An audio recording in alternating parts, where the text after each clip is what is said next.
back with more of a Tuesday edition of Southern Fried Sports right here on Tide 102.9 and 100.9 FM. Your playlist theme for today, I mean, after hearing that, what else? Solos. We're doing solos. Great soloists in music history. How about Edward Van Halen right there? A little eruption to get you going. That'll get you going on a Tuesday morning. It's Southern Fried Sports on Tide 102.9 and 100.9 FM. With that, as promised, we check in with Cecil Hurt of the Tuscaloosa News and Tidesports.com.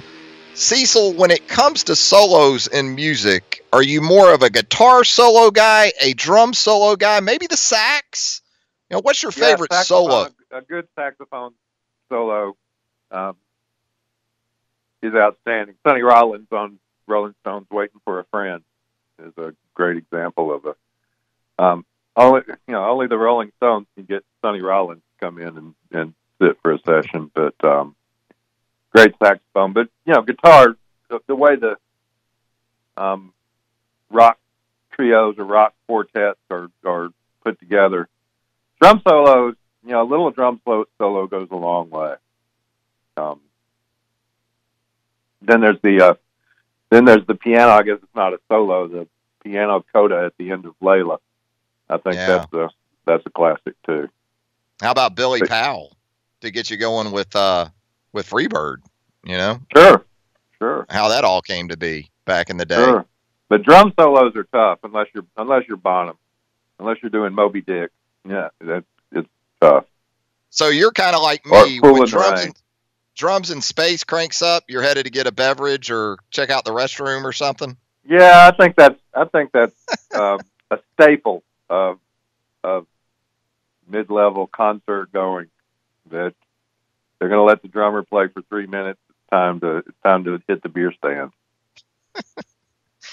Yeah, I'm with you on that one. Cecil, when we checked in with you today, we kind of hoped you had a fictitious name for us. In the wake of the recruit up there in Tennessee that came with the Blake Carringer. Have you heard anything about Blake Carringer as a player, Cecil, up there, the offensive lineman from the Knoxville area? He was the guy that was opening holes for Dennis Boyd, I think. Oh my goodness! Yeah, I think they may have worked together at some point. A very real situation as we transition here about to take place down in College Station, Texas, tonight, and. You took it in over the weekend, the performance by the Alabama men's basketball team, if you could call it that, against the Florida Gators, coming off a pretty listless outing against Mississippi State midweek in Starkville. Is that where it starts for this Alabama team after an 0-2 week? Is it simply about let's see some juice, let's see some energy, let's see a start? That's where things start for anybody. I don't care if it's your 4-year-old T-ball team. They can play hard. They can't play very well, but they can go out there and run around and show some focus and do those things. So that's there is no fundamental that's more fundamental than effort. In the nearly 4 seasons that you've sat courtside and really watched Alabama basketball up close under Avery Johnson, where things sit after those 2 performances, would you say it's as concerning as what you've seen to this point under Avery, or is it something that can be quickly rectified? The schedule certainly sets up well this week. In terms of, again, concern level, not just for where this season might be headed, but just looking at where Avery's been and where this program has gone under him. And I think most agree, especially when you look at wins against really, really good teams, they've been there. But right now, I mean, what's the concern level for a couple of different aspects of this program? Yeah, consistency. It's not good enough to get fired up because Kentucky's coming to town or Auburn's coming to town. Those games are important. They get fans excited. They count exactly the same as in the standings as when Texas A&M comes to town or when you go to Texas A&M. There's some difference when you start talking about NCAA seeding. Sure, there's some difference in a quadrant 1 win and a quadrant 3 win, but a quadrant 3 loss is going to hurt you just as much as a quadrant 1 win is going to help you. So you've got to perform with a steady effort, and it's not just getting motivated. You can't get motivated by the name on the other team's jersey. You got to be motivated by the name on your jersey. And so with that in mind, as I talked about in the opening segment, we're looking at an A&M team tonight, 1-5 at home in SEC play. In those 5 losses, average margin of defeat is 15 points. I guess when looking at it, this Alabama team, though, does that matter in your opinion? Does that resonate with this Alabama team? It matters a little. You know, the road games that they've won have been at Missouri and at Vanderbilt, which are teams that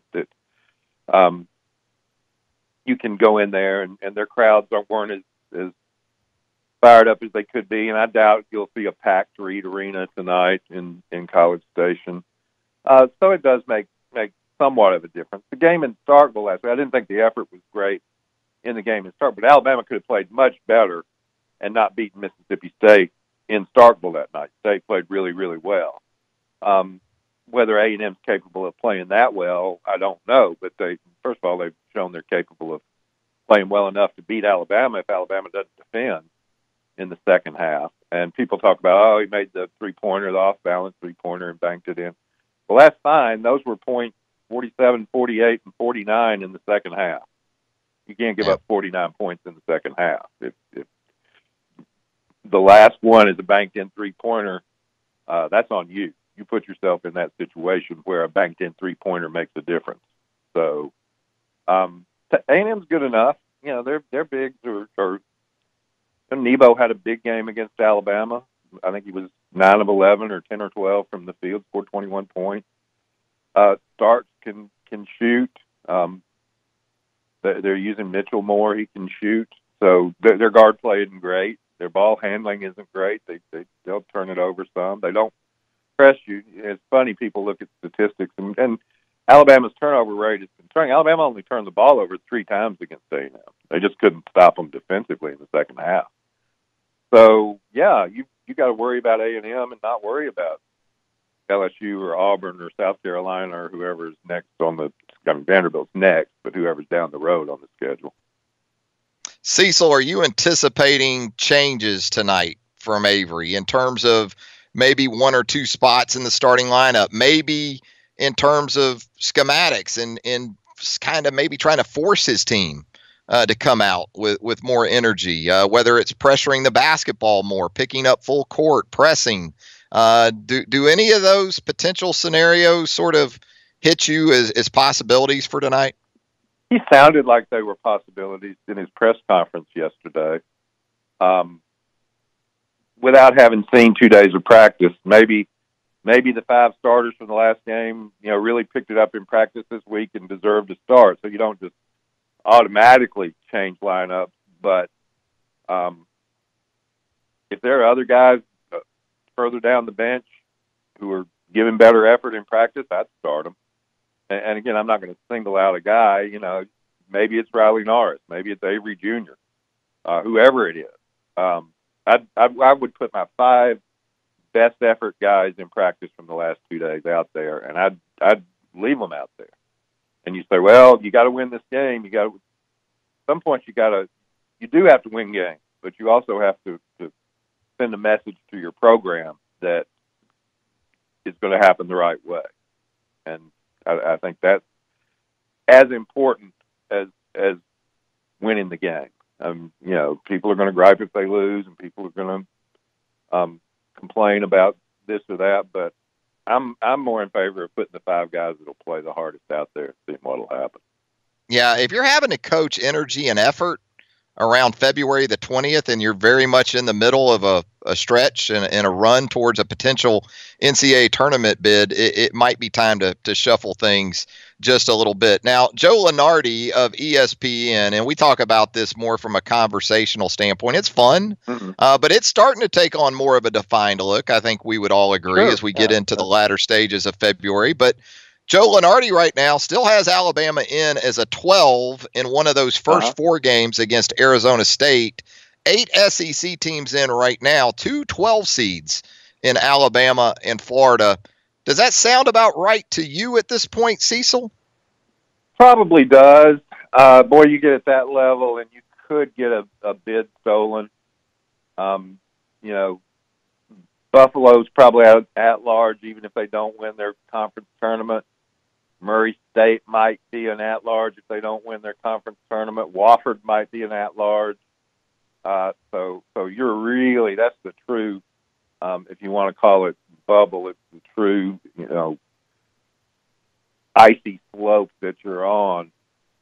If you're in those spots, if you don't play your way off of those spots, you just can't guarantee anything. People say, oh, they've done this, hey, there's going to be 68 teams in there, of which 35, 36 are at large, and it's not going to be great teams at 65, 66, 67, 68.